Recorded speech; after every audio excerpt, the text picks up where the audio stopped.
बातमी पावसासंदर्भातील आहे। 21 जुलैनंतर राज्यात पुन्हा एकदा पाऊस सक्रिय होण्याची शक्यता आहे। कमी कालावधीत जास्त पाऊस होणार आहे। जुलै अखेरपर्यंत दमदार पाऊस पडणार असल्याची माहिती ऑगस्ट सप्टेंबरमध्ये मुसळधार पावसाचा अंदाज वर्तवण्यात आलाय।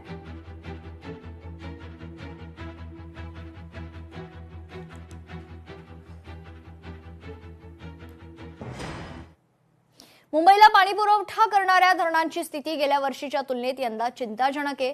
7 धरणांमधील पाणी साठ्याची स्थिती चिंताजनक असल्याची माहिती। गेल्या वर्षीच्या तुलनेत धरणांची स्थिती चिंताजनक असल्याची माहिती समोर येते।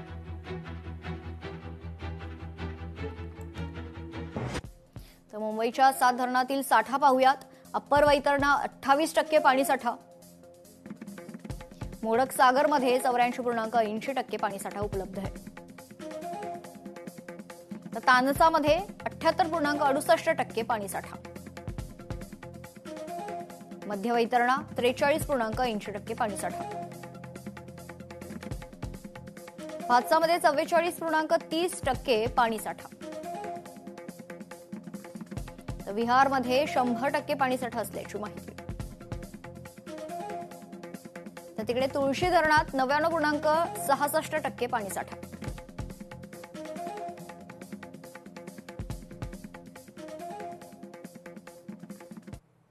तर खडकवासला धरण क्षेत्रात देखील 16.77 टीएमसी पाणीसाठा असल्याची माहिती आहे। 3 दिवसांपासून पुण्यात पावसाने विश्रांती घेतली आहे। पुण्याला पाणी पुरवठा करणाऱ्या धरणातील आजचा पाणीसाठा खरं तर खडकवासला 1.94 टीएमसी पाणीसाठा आहे। तर पानशेतमध्ये 6.35 टीएमसी, तर वरसगावमध्ये 7.3 टीएमसी पाणीसाठा असल्याची माहिती आहे। खडकवासला आपण पाहतोय 1.94 टीएमसी पाणीसाठा आहे।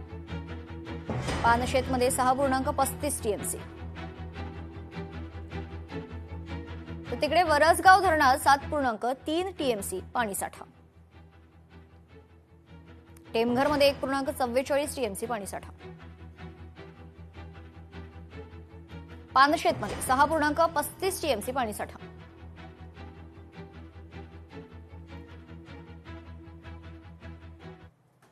कोल्हापूर जिल्ह्यातील धरणं 50% भरली आहेत। जुलै ऑगस्टच्या पावसावरच धरणांची मदार पाहायला मिळते। राधानगरी 62%, तर दूधगंगा धरण 31% भरले। कोल्हापूर जिल्ह्यातील राधानगरी धरणाचा अपवाद वगळता उर्वरित धरणं सरासरी 50% भरली आहेत।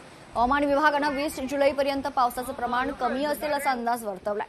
त्यामुळे 20 जुलै ते 15 ऑगस्ट या कालावधीत पडणाऱ्या पावसावर धरणातील पाणी साठ्याची मदार असणार आहे।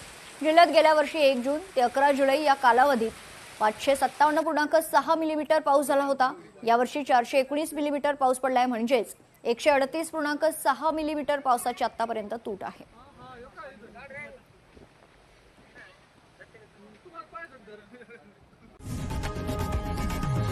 लोकशाही मराठी ऐका, पहा, जागरूक रहा।